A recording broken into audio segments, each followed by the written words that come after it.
লক্ষ্মীপুরের রামগঞ্জ পৌরসভার ৬ কিলোমিটার খাল পরিষ্কার কাজের উদ্বোধন করা হয়। শনিবার সকাল ১১টায় লক্ষ্মীপুর ১ রামগঞ্জ আসনের এমপি শাহাদাত হোসেন সেলিম প্রধান অতিথি হিসেবে উপস্থিত থেকে পৌর শিশু পার্ক ব্রিজের গোড়া উদ্বোধন করেন।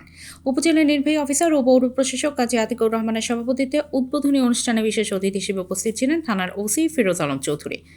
উপজেলা বিএনপির সভাপতি মোহাম্মদ মোজাম্মেল হক মজু, সাধারণ সম্পাদক মোহাম্মদ মনোয়ার হোসেন, পৌর বিএনপির সভাপতি শেখ মোহাম্মদ কামরুজ্জামান, উপজেলা বিএনপির সাংগঠনিক সম্পাদক নজরুল ইসলাম পিন্টু, আবুল বাশার সতু, পৌর প্রশাসনিক কর্মকর্তা জাকির হোসেন হেলাল, সহকারী প্রকৌশলী মোহাম্মদ দেলোয়ার হোসেন, কাঁচাবাজার কমিটির সম্পাদক সেলিম রেজা প্রমুখ। ক্ষমতা আসার পরেই জনগণের দুঃখ দুর্দশা লাঘবের জন্য লাগাতার কষ্ট করছি। আজকে আমরা এখানে একটা খাল, এই খাল পরিষ্কার করবো, আমরা এটা পরিষ্কার করব যেন পানি নিষ্কাশনের ব্যাপারে এখানে কোনো প্রতিবন্ধকতা সৃষ্টি না হয়। আর ইতিমধ্যে অনেকগুলো খাল, রাস্তা, তারপরে ব্রিজ, কালভার্ট, স্কুল, কলেজ, মসজিদ, মাদ্রাসা, রাস্তাঘাট ইত্যাদির ব্যাপারে আমরা আমাদের কাজগুলো করে যাচ্ছি।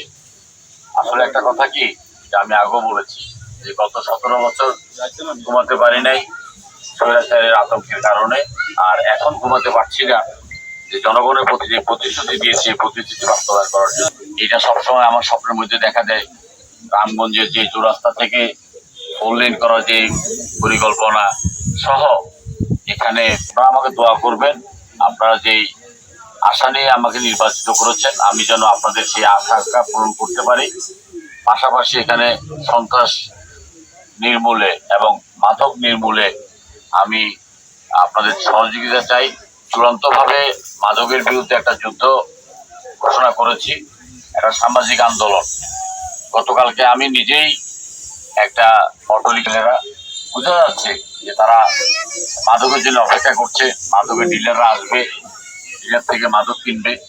যেগুলো কমে আসছে, আমাদের যে অফিসার ইনচার্জ, আমাদের যে প্রশাসন, তারা এর বিরুদ্ধে, আমরাও এর বিরুদ্ধে। আপনারা যখনই যেখানে যাকে পাবেন চ্যালেঞ্জ করবেন, চেক করবেন, আপনারা তারপরে সাথে সাথে আইন শৃঙ্খলা রক্ষা বাহিনীকে আপনারা খবর দেবেন এবং তাদেরকে আইনের আওতায় তুলে দেবেন।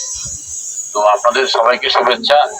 এরপরে আমরা একটা এই পৌরসভার যে ট্যাক্সের ব্যাপারে গণশুনানি আছে, আমরা একটা গণশুনানিতে অংশগ্রহণ করব এবং আমি লাগাতার পর্যন্ত 1 তারিখ পর্যন্ত আছি। আপনাদের যে কোনো সমস্যা, আপনাদের যে কোনো কিছু প্রয়োজনে আপনারা আমাকে নক করবেন এবং আমাকে আপনারা পাবেন।